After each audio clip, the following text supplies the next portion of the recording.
This is the next video in the CamPark X20 Ultra HD 4K touchscreen, and this review will just look at setting it up and switching it on. So we've already opened it. There's nothing left in the box. We've taken it all out. This is the waterproof housing.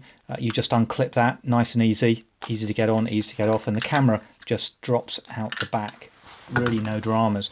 I've already put the battery in. We looked at that in the last video. It just drops in here very nicely. We put the SD card in. And to turn it on, there's a button on the front. It's marked with the universal on-off button markings there. We just press the button and it comes on very nicely. It takes a few seconds to load up. So a little bit earlier I talked about the touchscreen, which I thought was a gimmick for this sort of camera because the buttons are normally quite useful and easy to use. But having tried the touchscreen on this, it has transformed the experience of using one of these cameras and makes the setup really easy.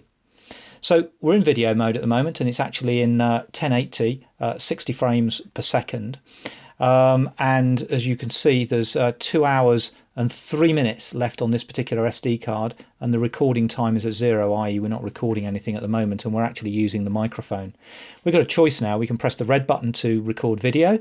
Indeed, you could always press the red button there if you wanted to, or you can press the play button to see exactly what there is to play. So if you press the settings button, first of all, the first thing to notice is the mode. Let's just close that a second. The mode that you're in at the moment, video, and we can turn it into still mode, but the mode that you're in changes the settings. So there are some settings that are specific to either video or stills. So we'll do the video ones first. And very easily you can change the resolution. You see how easy that is. It's just a doddle, isn't it? So you can do 4K at 24 frames, 2K at 30 frames a second, 1080p at 50 frames a second, and so on and so forth.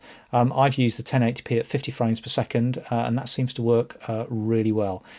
So press those and select those. You can then do some more general settings, the language, the date and time. One of the slightly frustrating things about this camera is it doesn't have an onboard battery. So when you take out the main rechargeable battery, you do have to remember to go and reset the date and time again, which is a little bit of a shame, but you know, it's no big deal, is it really? That's it really.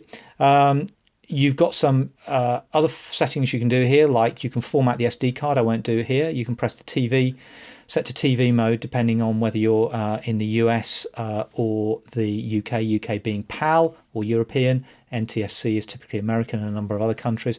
You notice the little blue corner flag there. That's showing the setting that's currently selected. If I change to NTSC, we'll go to TV mode, you can see that now. So it's really easy to do. We can set the auto power off time, where there's a keypad. There's voice prompts as well, which I haven't used. I guess they're really quite good, and screensaver time. So that's that. We can change the screen so that we take off all the settings there, and that works really quite well. If we can go to still mode. It says still mode there. That's 20 megapixel, as you can see. And again, if we go to settings, we're now into settings which are very specific for stills. So I happen to have it set at rather a large format. Obviously, the bigger size, you get better resolution, but it uses your SD card faster. So really, that's it. So in terms of the settings, little battery indicator there, and how many still photos you got. So even on this 32 gig card, at the highest image setting, it reckons I could get about just over 3,300 images on here, which is probably more than most people want, and certainly more than I'd advise just storing on a micro SD card without taking them off to somewhere else. So we can take a photo. We'll just take a photo of the box at an angle. It's not only a great photo. There we go, and then we can just watch that back, and there's that photo on the screen. Now this doesn't look absolutely brilliant on this little screen, although I have to say it's not too bad, and the lighting in here is not brilliant, but you download that to a computer and you have a look at it on a larger screen. I have to tell you that the quality of the video and indeed the stills is really quite amazing. I'm very impressed with it. And really, for the money, considering the features, I'm very impressed indeed. Also, you've got a little screen on the front. I haven't really used this much, but it tells you when you're videoing how many seconds you're into the video or minutes.